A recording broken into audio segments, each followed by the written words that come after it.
তো এই রূহ প্রশান্ত হবে তখন, এ যার কাছ থেকে এসেছে তার সাথে সম্পর্ক তৈরি হবে যখন।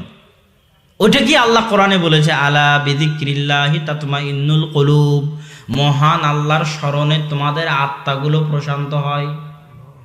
মহান আল্লাহর স্মরণ করলে আত্মাগুলো কি হয়? এটা আত্মার খাদ্য। পেটে খাবার না থাকলে যেমন পেট চোচো করে, যখন মানুষ আল্লাহকে স্মরণ করে না তখন আত্মা ছটফট করে।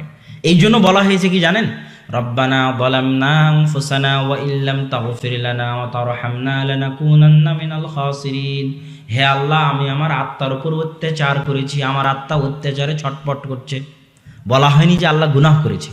আল্লাহুম্মা ইন্নী যালামতু নাফসি, হে আল্লাহ, আমি আমার আত্মার উপর অত্যাচার করেছি, অত্যাচারের কারণে আত্মা ছটফট করতেছে। বলা হয়নি যে গুনাহ করেছি। কেননা প্রত্যেকটা গুনাহ যেটাতে আল্লাহর অবাধ্যতা করা হয় সেটাতে অন্তরে কালো দাগ পড়ে, আর অন্তর ছটপট করে। ওই ছটপটের ঠেলাই দেখবেন আত্মহত্যা করে দুনিয়া থেকে চলে গেছে। ওই ছটপটানির কারণেই রাত্রে ঘুম হয় না, ওই ছটপটানির কারণেই পরিবারে শান্তি নাই, ওই ছটপটানির কারণেই বাড়িতে শান্তি নাই, স্বামী স্ত্রীর মধ্যে মিল নাই, সন্তান বাপের মধ্যে সম্মানবোধের সম্পর্ক নাই, সমাজে শান্তি নাই, দেশে শান্তি নাই।